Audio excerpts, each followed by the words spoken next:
You think global power is defined by nuclear warheads, aircraft carriers, and standing armies. But what if the most devastating weapon in modern warfare isn't a bomb? It is a fragile thread of glass, no thicker than a garden hose, resting alone in the deep dark. 99% of all international data, your money, your secrets, your internet, flows through these hidden veins. Energy does not float through the air. It travels through steel tubes across hostile borders.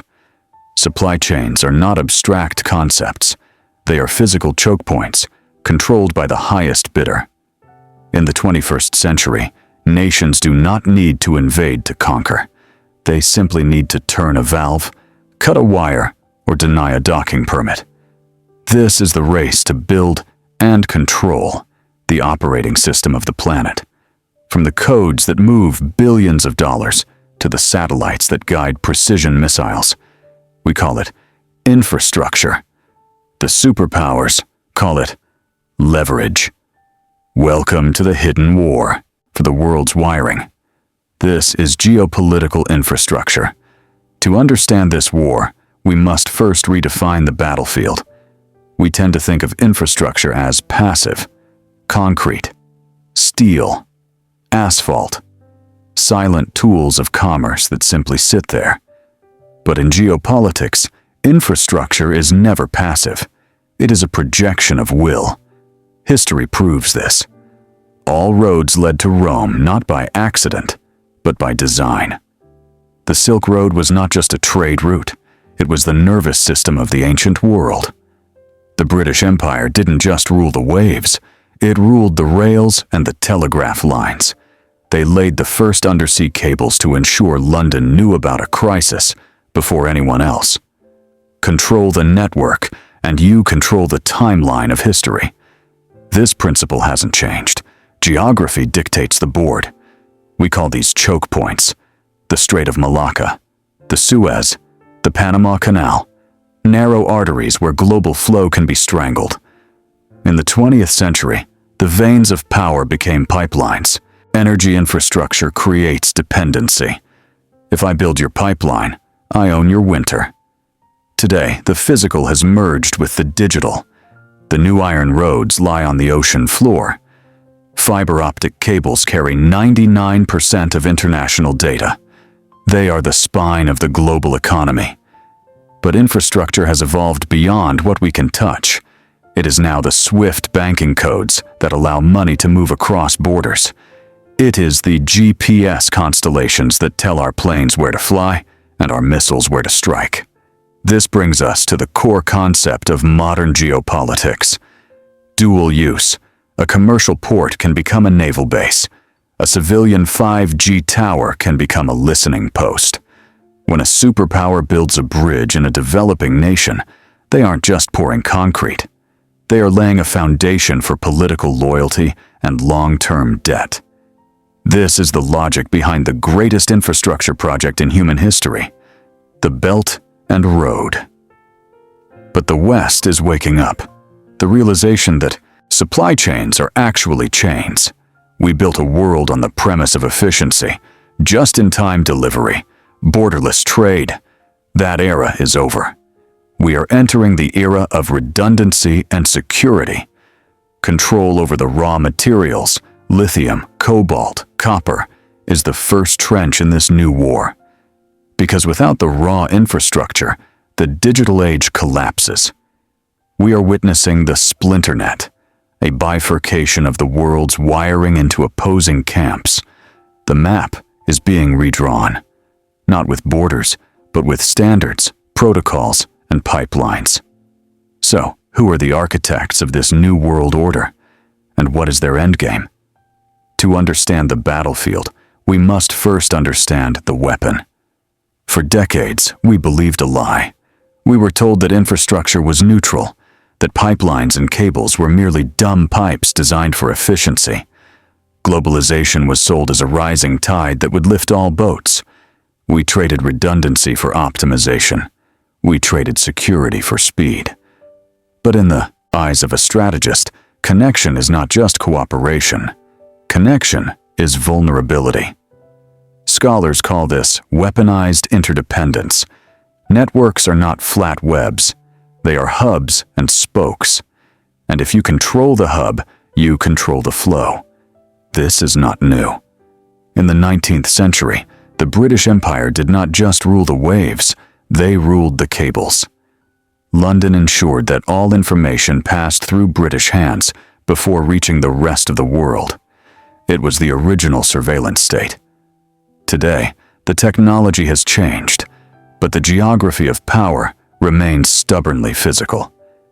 99% of international data traffic travels through subsea cables. These landing stations are the carotid arteries of the global economy. The problem is simple. If your adversary builds the pipe, they can turn off the tap. Europe learned this the hard way. Energy dependence on a rival power wasn't just bad business, it was an existential threat. When the infrastructure of daily life is held hostage, sovereignty dissolves. You cannot fight a war against your own power plant. It happens in finance too.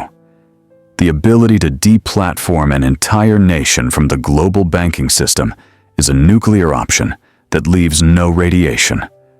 But the threat isn't just about disconnection. It is about inclusion. The Trojan horse of the 21st century. When you install foreign hardware into your national grid, you are importing their laws, their intelligence agencies, and their kill switches. This is the panopticon. Whoever owns the infrastructure sees the data. Every transaction, every conversation, every military movement. Then there is the trap of debt. Infrastructure is expensive, and for developing nations, the price tag is often sovereignty. Loans are issued to build ports that are commercially unviable but strategically priceless. When the debtor defaults, the creditor takes the land. This is how you build a naval empire without firing a shot. You don't conquer the territory. You buy the concrete it stands on. Commercial ports today. Naval bases tomorrow. This is dual-use infrastructure, blurring the line between merchant and military. The problem extends to the very dirt beneath our feet. The raw materials that power the digital age. Cobalt, lithium, rare earths. The supply chains for these critical minerals are choked by a near monopoly of processing capability. The West outsourced the dirty work of refining, only to wake up and realize they had outsourced their strategic autonomy.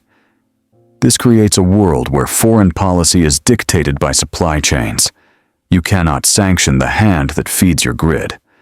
We are moving toward a bifurcated world. Two distinct technological ecosystems that do not speak to one another. Incompatible standards, incompatible protocols. If you buy their 5G, you cannot use our intelligence sharing. Choose a side. This battleground is vertical, from the subsea cables on the ocean floor to the low Earth orbit satellite constellations above. Even the stars are being privatized.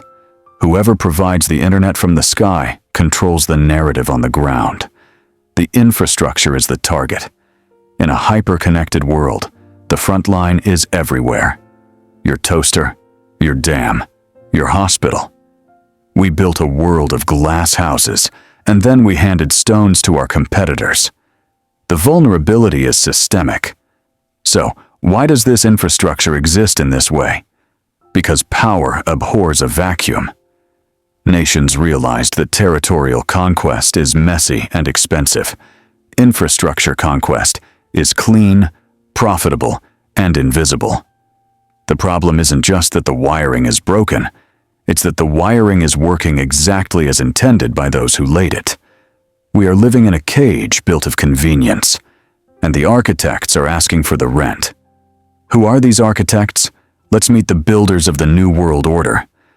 The blueprint was unveiled in 2013, not with a bang, but with a speech. It is the largest infrastructure project in human history. The Belt and Road Initiative, the BRI. It is not just a trade route, it is a circulatory system for a new global organism. To understand the scale, Look at the Marshall Plan that rebuilt Europe. Adjusted for inflation, the BRI is 12 times larger. It consists of two main arteries.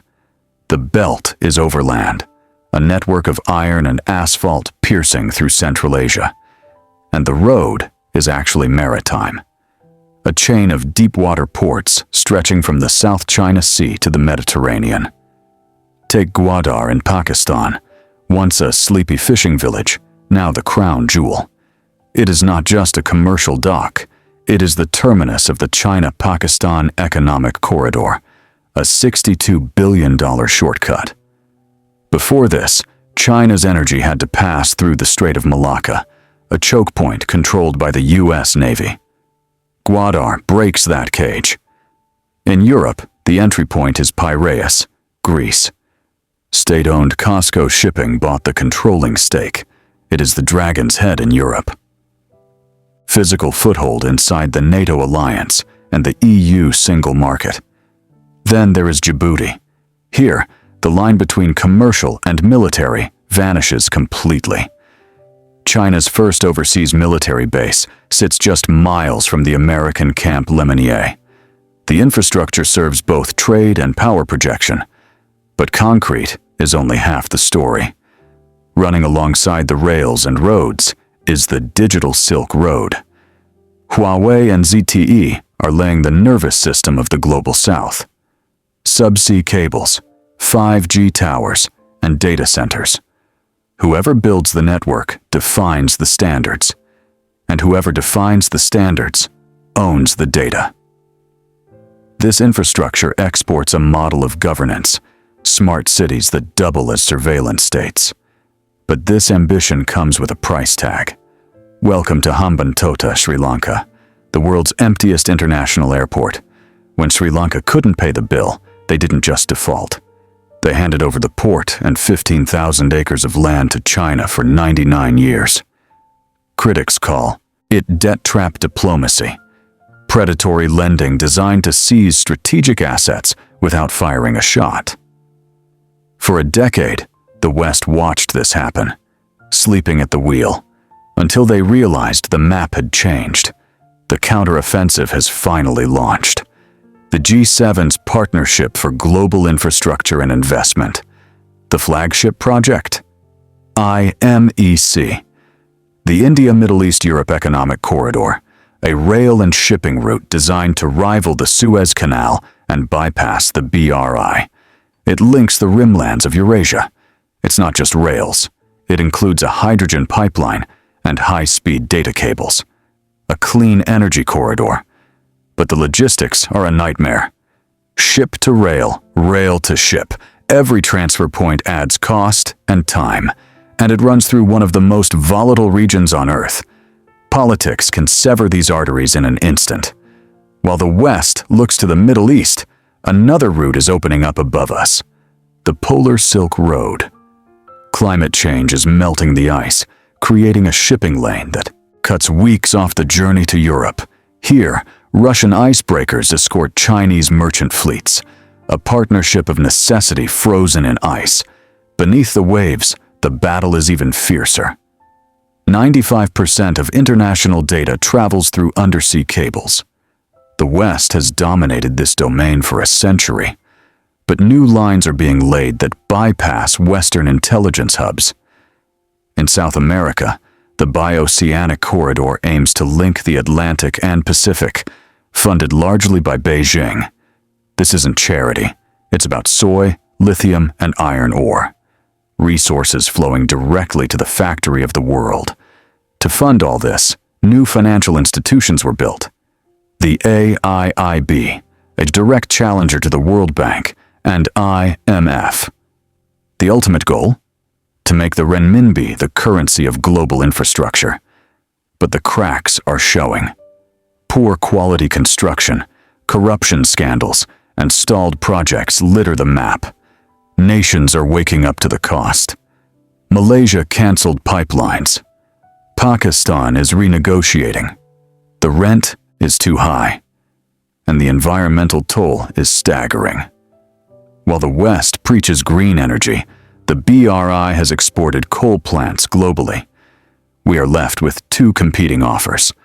The West offers standards and transparency, but moves slowly.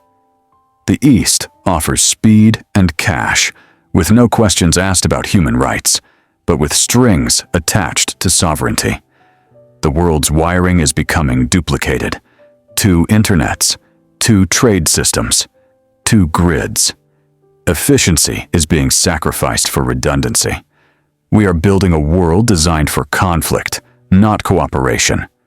The project is not finished. It is merely the foundation. Because once the concrete sets and the cables are lit, they cannot be easily moved. The infrastructure is the territory, and the battle for the territory has only just begun. To understand the winners, follow the cement. For the last decade, one player has poured more concrete than the rest of the world combined. Beijing's Belt and Road Initiative was the opening gambit, a $1 trillion bet that he who builds the road owns the destination. They offered speed. They offered cash without the moral lectures of the West. They built the ports, the rails, and the grids. The United States, arguably asleep at the wheel, woke up to find its sea lanes flanked by foreign-owned terminals. The countermove was late. Initiatives like Build Back Better World were announcements, not asphalt. Promises, not ports. While Washington debated policy, Beijing laid the fiber optic cables that now carry the data of the global South. But the state actors are only half the roster. The new architects aren't just nations. They are corporations with GDPs larger than the countries they operate in.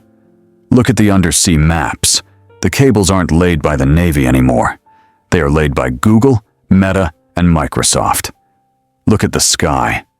Low Earth orbit is dominated by SpaceX, a single private entity controlling the planetary nervous system. These companies are the new East India companies. They don't want your land. They want your user base, your data, and your dependence. BlackRock and Vanguard finance the steel. Tech giants write the code. And the nation-state steps in, only to enforce the contract. So, who loses? The answer lies in the ground of the Congo and the debt ledgers of Sri Lanka.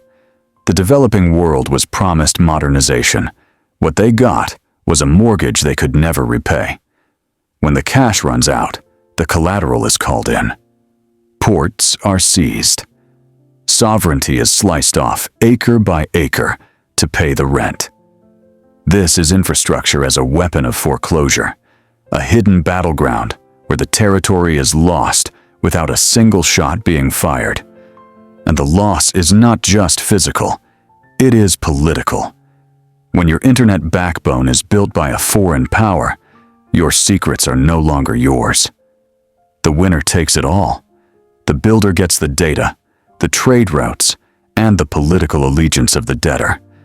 The winners are the nations that control the choke points, the strait, the canal, the cable landing station. Russia plays a different game. As the ice melts, they are building the toll booth for the Northern Sea Route. Energy infrastructure is the leash. Europe learned the hard way that the hand that turns the valve controls the heat in your home. Dependence is a strategic vulnerability. If you do not own your infrastructure, you are merely a tenant in your own country. The ultimate winner is the one who controls the currency of the trade. And infrastructure is designed to lock you into a specific economic orbit. The builders of the New World Order understand one thing: permanence. A treaty can be torn up, an alliance can be broken. But a tunnel through a mountain? That dictates geography for a century. The players at the top of this pyramid are insulating themselves. They are building redundancies. Meanwhile, the players at the bottom provide the raw materials for a digital revolution they cannot afford to join. They export cobalt and import electronic waste.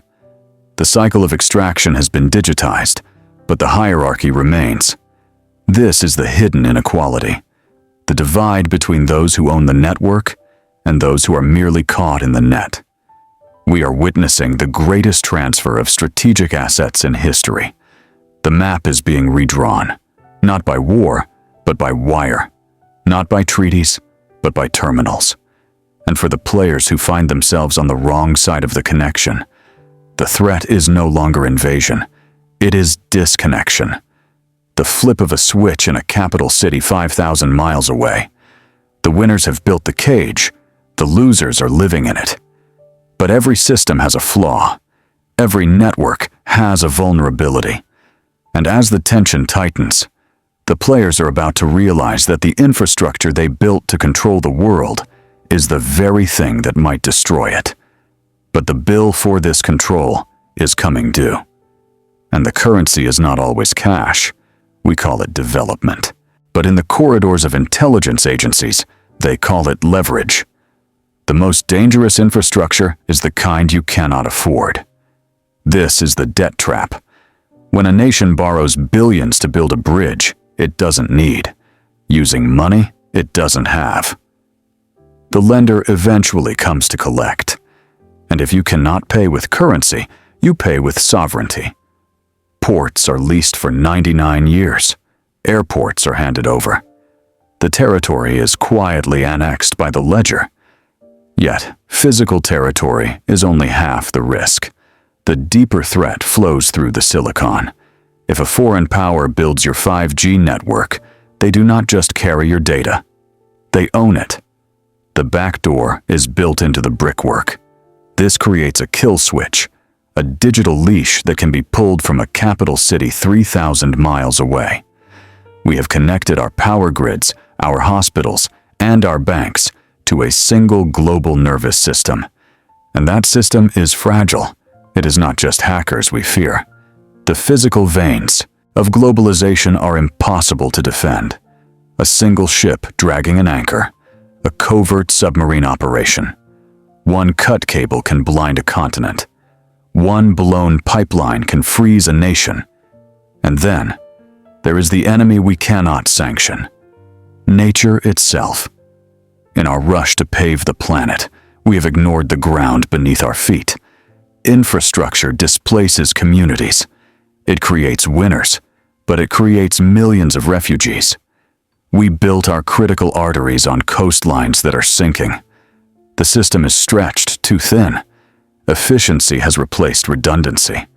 A blockage in the Suez, a pandemic in Shanghai, a war in Europe. The network was designed for flow. It was not designed for friction. We have encased the world in a straitjacket of concrete and steel. And as the geopolitical temperature rises, the ice is cracking under the weight. The weapon is primed. The trap is set. Now, we must ask, what happens when it snaps shut? When the trap snaps, it won't sound like an explosion. It will sound like silence. The next battlefield isn't concrete. It is code. We are moving from the geopolitics of heavy industry to the geopolitics of cognition. Artificial intelligence and quantum computing are the new railroads. Whoever builds the fastest network doesn't just move goods. They move reality itself. They decide what is true and what is hidden. But this nervous system is fragile. We are expanding the infrastructure of control into the vacuum of space. Low Earth orbit is now the most contested real estate in history. A mesh of surveillance and communication that covers every inch of the planet. Yet, one miscalculation, one anti-satellite test, triggers the Kessler syndrome. A chain reaction of debris that turns our orbital infrastructure into a prison. Back on Earth, the hyperconnectivity we crave creates the kill switch scenario. Everything is linked, so everything can die at once. The deep-sea cables that carry 99% of global data are soft targets. Sever the line, and you don't just stop Netflix. You crash the global financial system in milliseconds. This is the vulnerability of efficiency. To survive, nations are beginning to disconnect. We are witnessing the end of the global internet and the birth of the splinter net. Digital sovereignty. data localized behind national firewalls. The World Wide Web is being sliced into gated communities. Energy grids are decoupling. The transition to green energy isn't just about climate. It is about autarky, independence from the enemy's pipeline. But even this requires raw materials. The race for lithium, cobalt, and rare earths is the new great game. As the planet warms, new infrastructure emerges. The Arctic melts, opening shipping lanes that bypass the choke points of the 20th century. Old alliances will rust like abandoned bridges. The Belt and Road may become a belt of debt and decay. The map of the future will not be drawn by diplomats with pens. It will be drawn by engineers with algorithms. We are building a machine so complex that no single human understands how it works. Geopolitical infrastructure is no longer just the stage where history happens. It is the actor. It is the protagonist. It dictates who eats, who speaks, who trades, and who dies. The era of globalization is over. The era of the fortified network has begun. We built these roads to connect us. Now, we are building walls to protect the roads. History doesn't repeat, but it rhymes. The first infrastructure was a wall, and the last one might be too. The hidden battleground is no longer hidden. It is all around us. We are the flow, and we are the blockage. Welcome to the machine. Geopolitical infrastructure is the invisible skeleton of our reality. It binds the globe in a nervous system of trade, energy, and data. It is the silent arbiter of sovereignty. It decides who eats, who freezes, and who thrives, long before a single shot is fired. From the undersea cables, pulsing with our deepest secrets, to the steel pipelines, carrying the heat of nations. We built these concrete giants to serve us, but in our dependence, we are now living in their shadow. Every connection is a potential choke point. Every bridge we build is just a wall waiting to be raised. The next great war will not be fought for territory. It will be fought for the flow, for the right to turn the lights on. To control the infrastructure is to curate the future. The map has been redrawn, not by borders, but by supply lines. Look closely at the world around you. It is not just concrete, steel, and silicon. It is the weapon. It is the prize. And the battleground is right beneath your feet. The flow is power, and the power is fragile.